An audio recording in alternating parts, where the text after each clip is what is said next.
Hi everyone, and welcome to Creative Chelsey and Paper Pumpkin Week. Over the last couple days, I've shared some amazing alternatives that I have created using the July 2025 Paper Pumpkin Kit called Sweeter With You. I used one set, so that's everything you need to make one of each of these cards to create my alternatives. And there's just so many fun pieces we have made. Today is the 9th alternative, and I have my last one. It will be shared with you tomorrow.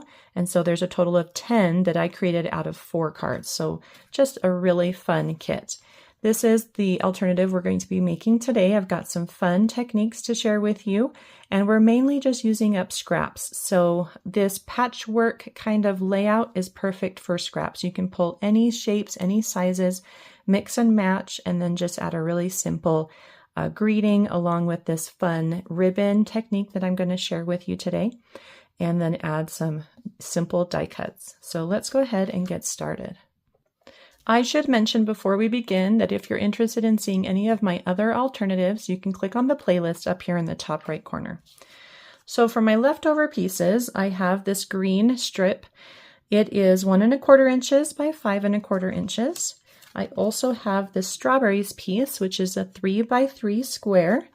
I've got my blue striped piece. It is the size that it was in the kit. It's just that size, so go ahead and grab that.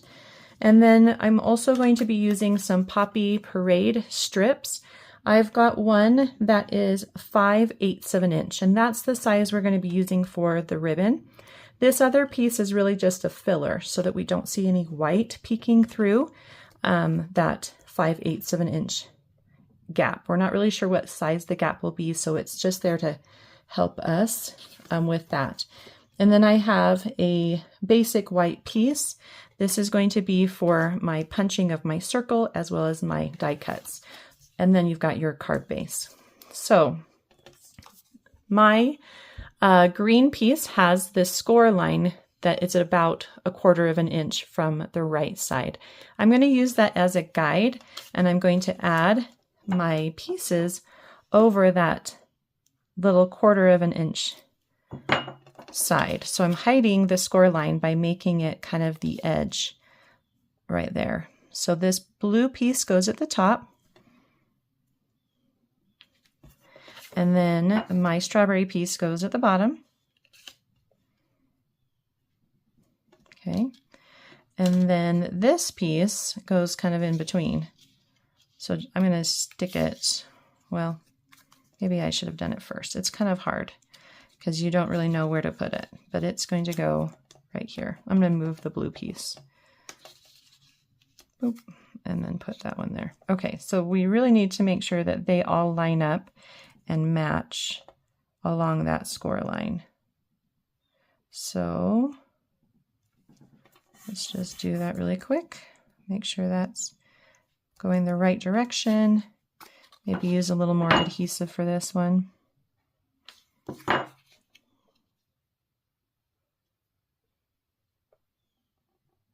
Just like that. Okay, tuck that down. All right, so you want to just make sure it's all square so all the pieces line up with the edges. Okay, so it looks like this.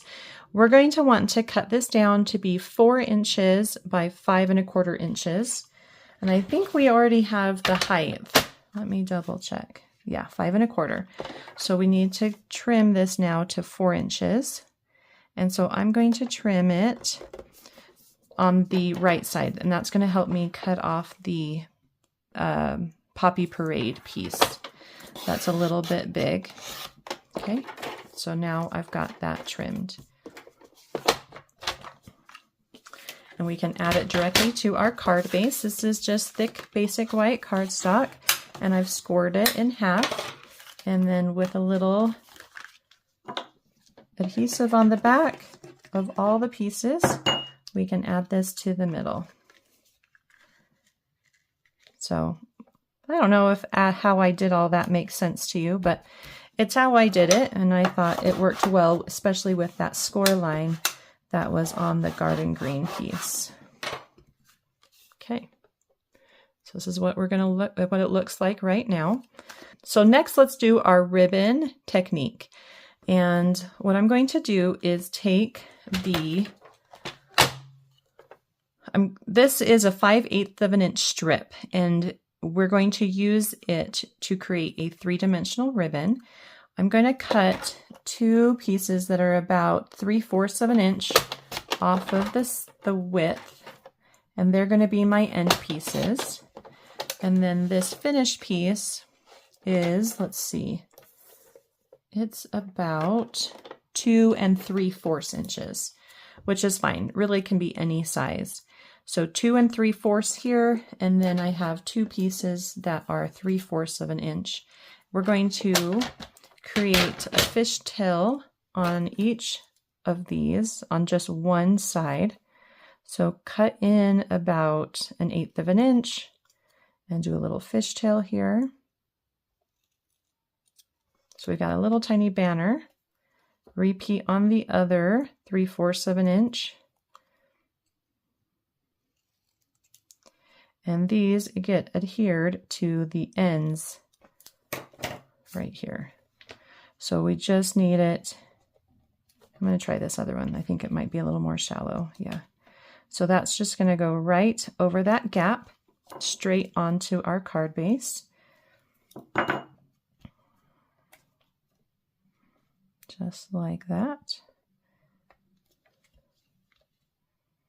Then we'll take our other 3/4, and just as a guide, you're going to want to put it about 1/4 of an inch from the bottom of that fishtail banner, and it ends up being about around that green section here. So then this one will go right about there so that it's overlapping on the green just slightly, maybe about 1/4 of an inch. So it's about the same.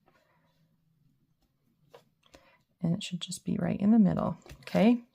So we've got our 2 ends, 1 and 2. Then we're going to pop this up with dimensionals, and that's going to give us that ribbon look. So 1 on each side and 1 in the middle to help support the greeting. And that's going to connect the 2 ends together. So what about there? And 1 about there. Okay. And so you don't see that Poppy Parade space because this piece was large enough to cover it, but there's a small chance that you might have. This one I did, so I'm not really sure why I didn't for this one, but that's okay. So that's our little ribbon technique. It's really fun. Let's go ahead and do our greeting. I'm going to stamp thank you. Actually, I'm going to punch first. I've got a 2-inch punch here, and we're going to go ahead and punch this out, and then we'll stamp it with the greeting thank you. I think any of them except for the hello friend will fit. So if you want to use a different greeting, you can. Stick it right in the middle. And then I added this with dimensionals on the top and bottom, not in the middle. So that way, there they are. That way it doesn't make it any thicker. So it just sits right on top, but it's not attached. You could add more adhesive here if you wanted. And then just at a slight angle, just for fun. Right in the center of that banner. And then with the rest of that cardstock, let's cut out 5 flowers with the Circle of Season dies. This is the coordinating die set for the July, August, and September kits. And so it's a really beautiful die set, and it's got this beautiful flower. So I'm going to go ahead and cut out 5, and I'll be right back.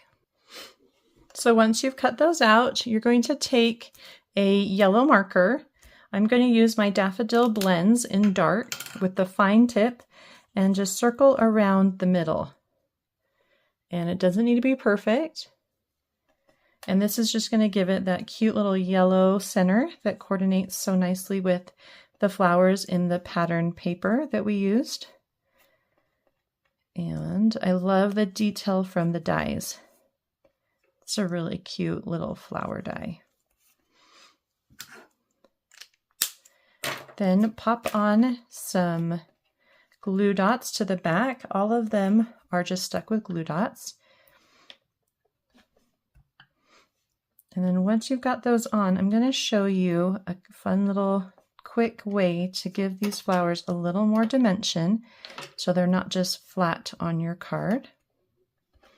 So you'll take it and with your bone folder, just very lightly so you don't rip them, roll the petals up, take off the glue dot and add it to your card.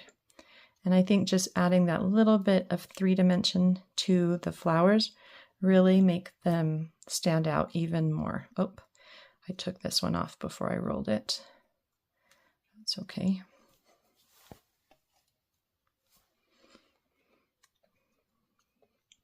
So I put 3 on the top left area and 2 down in the bottom right area. Oh. And if you have any other embellishments that you want to add, you can. And your card is all done. I hope you enjoyed watching me create this quick and easy card using up the last of my scraps from the July 2025 Paper Pumpkin Kit. If you're interested in getting your own Paper Pumpkin Kit, please do so using the link in the description box below. If you would like to see written instructions, cutting guides, and measurements, then you can visit my blog for more information on how to create this card. And it is creativechelsey.com. Thanks so much for watching. Have a creative day. Bye.